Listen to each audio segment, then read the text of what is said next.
Nunca imaginé que una sola decisión pudiera destruir todo lo que había construido.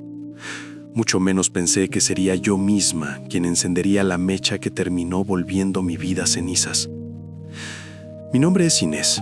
Tengo 37 años y aunque siempre cuidé mi cuerpo, mi trabajo, mi hogar y mi matrimonio, jamás imaginé que el peligro no estaba afuera, sino dentro de mi propia casa.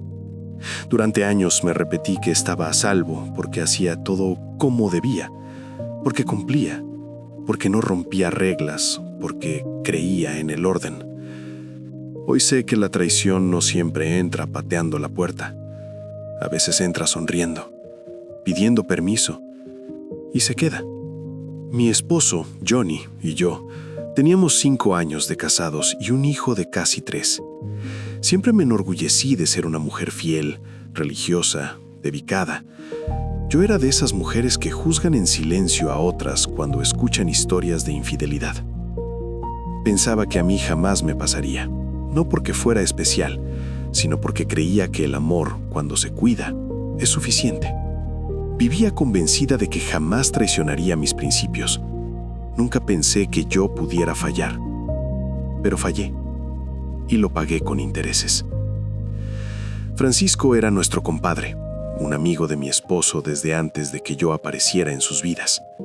Educado, atento, siempre correcto. Viudo desde hacía años, con una tristeza silenciosa que lo hacía parecer inofensivo, casi frágil. Lo escogimos como padrino de nuestro hijo porque confiábamos en él, o al menos eso creía yo. Con el tiempo empecé a notar cómo me miraba. No lo decía con palabras, pero sus ojos hablaban. Esa mezcla peligrosa entre admiración y deseo contenido, algo que traté de ignorar porque admitirlo habría significado aceptar que algo no estaba bien. Al principio pensé que era mi imaginación, que estaba exagerando, que no podía ser real. Me repetía que él era familia, que era un hombre respetuoso, que yo estaba casada y que nada malo podía surgir de ahí. Pero el cuerpo siempre sabe antes que la cabeza, y el mío empezó a reaccionar de formas que me avergonzaban. Me tensaba cuando él entraba a una habitación, evitaba quedarme sola. Me sentía observada incluso cuando no estaba mirándome directamente. Una tarde de martes regresé del trabajo agotada, de esas tardes en las que solo quieres silencio. Entré a la cocina por un vaso de agua. Francisco estaba ahí. Mi hijo jugaba en el jardín, riendo, ajeno a todo. Me puse de espaldas a él para evitar cualquier contacto visual, pero entonces lo sentí. Un abrazo por detrás.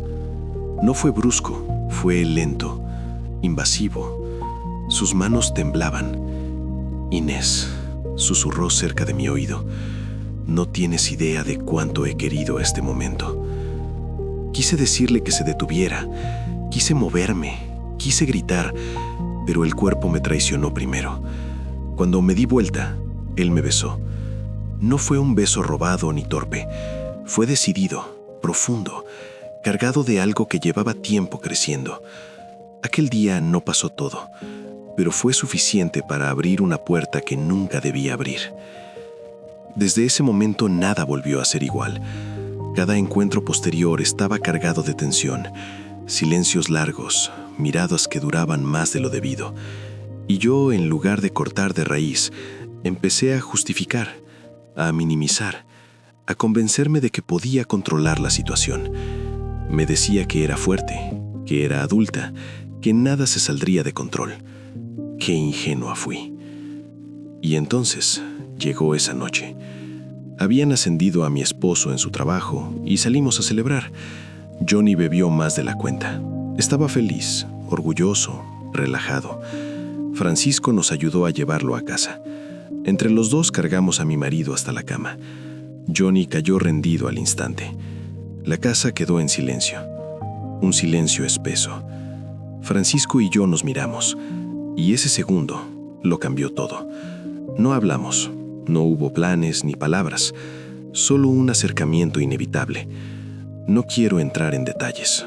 Solo diré que esa noche no hubo prudencia, ni sensatez, ni límites. Cuando terminó, me sentí vacía y al mismo tiempo ahogada en culpa. Durante días intenté actuar normal. Cocinaba, sonreía, jugaba con mi hijo, dormía junto a mi esposo, pero algo se había roto por dentro.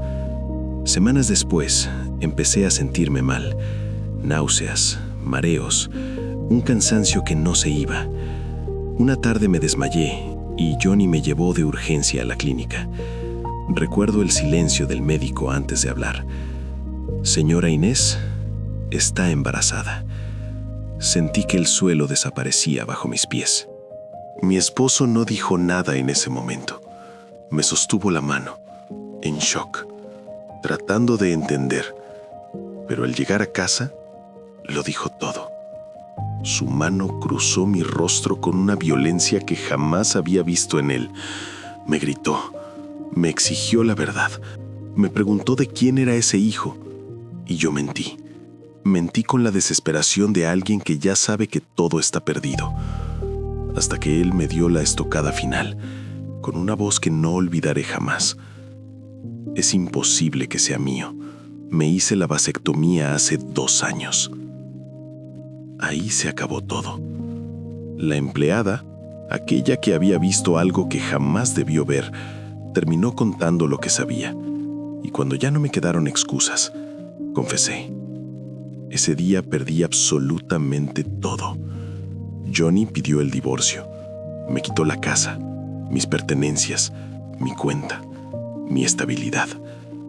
Pero lo peor no fue eso. Lo peor fue perder la custodia de mi hijo, el hijo que sí era suyo.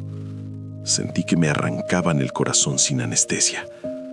Le rogué, le supliqué de rodillas, me humillé como nunca pensé hacerlo. Pero su corazón estaba roto.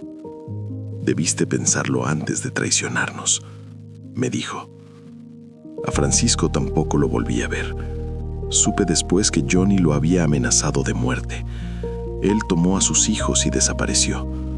Así, sin mirar atrás, me dejó sola, sola con la culpa, sola con una vida que ya no reconocía. Hoy vivo en un cuarto alquilado, sin comodidades, sin lujos, sin familia. A veces me miro al espejo y no sé quién soy. No reconozco a la mujer que me devuelve la mirada. A veces miro mi vientre y me pregunto cómo llegué hasta aquí.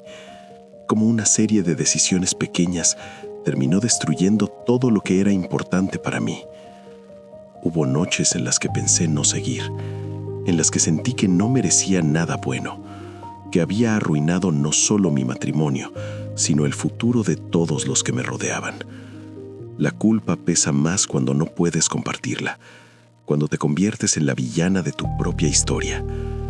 Pero aún así, voy a tener a este bebé.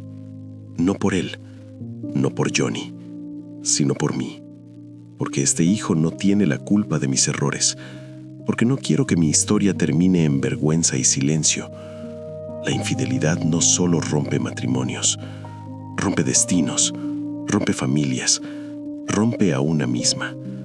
Yo soy la prueba viviente de que un instante puede costar una vida entera. Y aún así, sigo aquí, respirando, pagando consecuencias, aprendiendo a vivir con lo que hice. Si alguien que escucha esta historia guarda una parecida, puede escribirla a pasionesdelacalle.oficial@gmail.com. A veces contarla no arregla nada, pero es el primer alivio. Y si este relato te removió algo por dentro, suscríbete al canal y deja tu like. Aquí no juzgamos, aquí escuchamos.